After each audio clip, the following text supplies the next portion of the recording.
es nula. Y después se aplicó en 1803 con el caso famoso de Marbury versus Madison, donde Marshall estableció que era el rol y la obligación del Departamento de Justicia decir que era la ley a partir de la Constitución escrita que se había hecho. Y es por eso que la Constitución, al menos en Estados Unidos, y sé que en otras partes del mundo, es un documento sagrado y cuesta demasiado proceso para incluso hacerle una pequeña enmienda. Claro, por eso, pero lamentablemente en el resto del mundo no sé. En Inglaterra, por ejemplo, no tienen Constitución, y como no tenían Constitución, cuando vino Attlee, ¿qué hizo? Violó todos los derechos individuales cuando nacionalizó la industria del carbón y los ferrocarriles y demás. ¿Y qué pasó con la economía inglesa?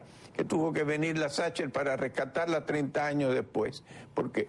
Entonces, esto es importante, y fíjense, si usted me permite, voy a leer una cosa que dijo Ira Glasser en una obra que se llama La visión de la libertad, y dice: los primeros americanos realmente inventaron una nueva forma de gobierno, pero hicieron algo más que eso, declararon un nuevo propósito del gobierno.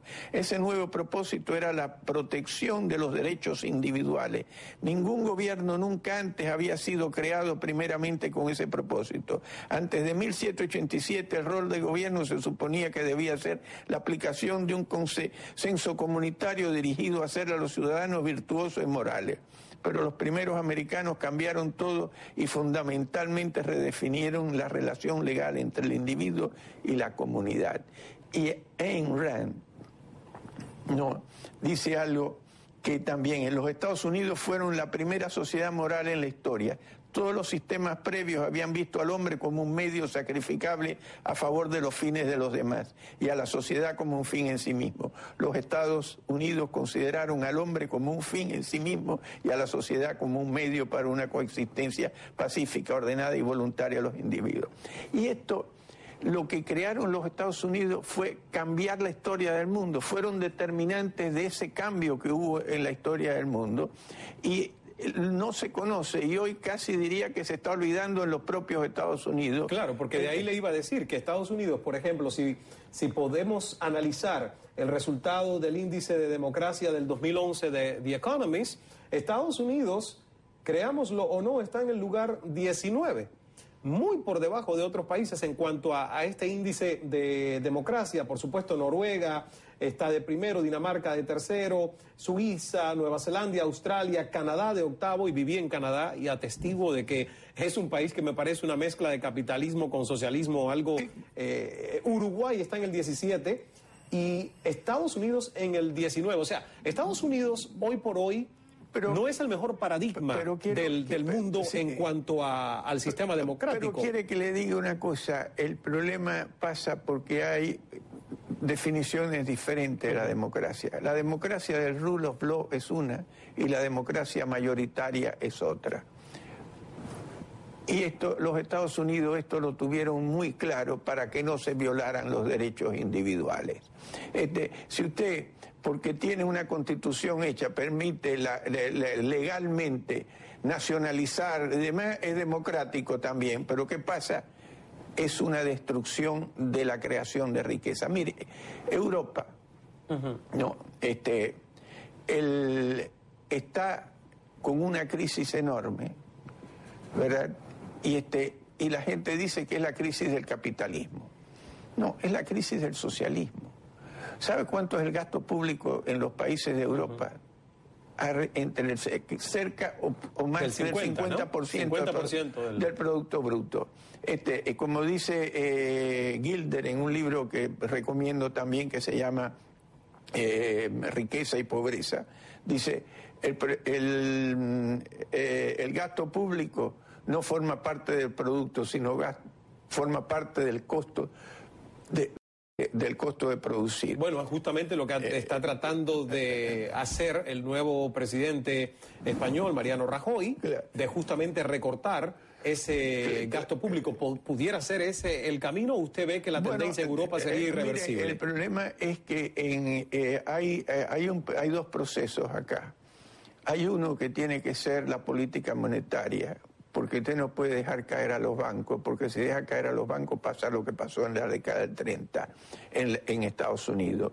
Y esto lo dice nada más y nada menos que Friedman, para que no me digan que soy keynesiano, ¿no?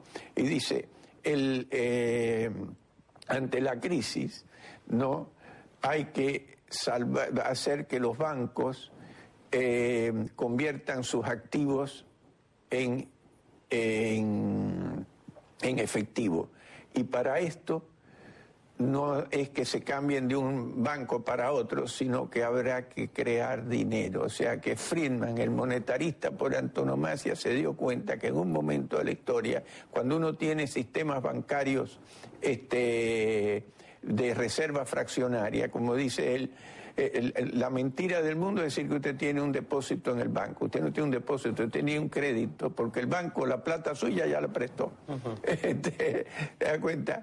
Entonces hay que resolver, hay que parar la problemática a través del dinero, ¿no? Y después empezar a reducir el gasto, porque es inviable un sistema donde el gasto llega a niveles que la gente cada vez tiene menos interés en trabajar y en producir y más interés en que le regalen la plata. Esto es porque el hombre es como es. Y por eso es que, insisto, el cambio de los Estados Unidos fue fundamental, porque fue el primer país, o el segundo, si se quiere, después de Inglaterra, que tomó en cuenta al hombre como es.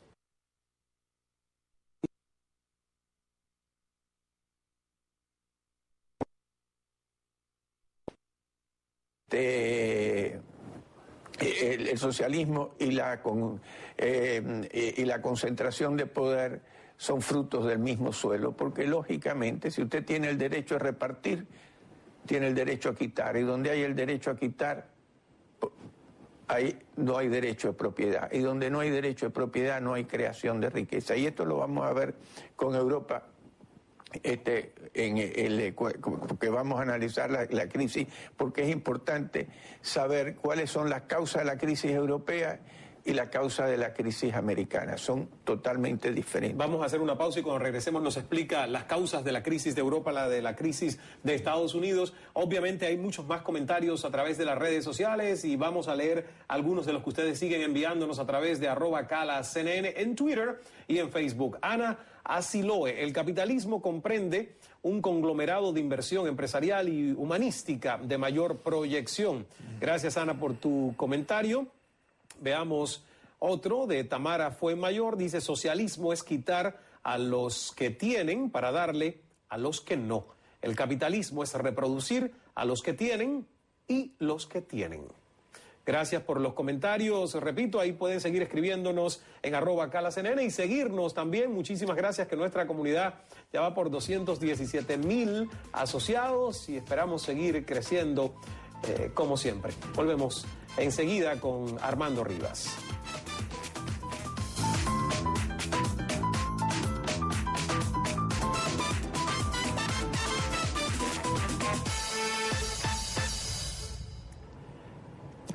Continuamos en vivo conversando con un gran pensador de nuestros tiempos. Nació en Cuba en 1932, se mantiene, y ya ustedes lo han podido ver por toda la primera parte del programa, tan lúcido como hace 50 años cuando trabajó como economista para la empresa holandesa Shell, cubano de nacimiento, argentino por elección, diputado, fue diputado de la Nación Argentina, asesor de la Cancillería, economista del Fondo Monetario Internacional, abogado, economista, máster en Derecho Comparado, es autor de 19 libros sobre ideas liberales en el mundo sajón y en América Latina. Por ejemplo, acá están 3 de esos libros. Uno es Cuba entre la independencia y la libertad, el otro Argentina 1810-1880, un milagro de la historia, y el tercero Los condicionamientos éticos de la libertad. Regularmente escribe en varios periódicos del continente, es presentador además del programa Sin Fronteras, transmitido por el Canal 2 de Argentina. Estamos conversando con el señor Armando Rivas. Yo quisiera poder realmente llegar a su edad y acumular al menos el tercio de conocimiento y de cultura general que tiene usted. ¿Cómo se logra eso? ¿Se lee mucho, constantemente? ¿Cómo no olvidar tantas citas en una mente? A veces me critican por las citas y yo digo, lo que estoy diciendo son las ideas que cambiaron el mundo, no son mías. Si hubieran tenido que esperar por mí, estaríamos viviendo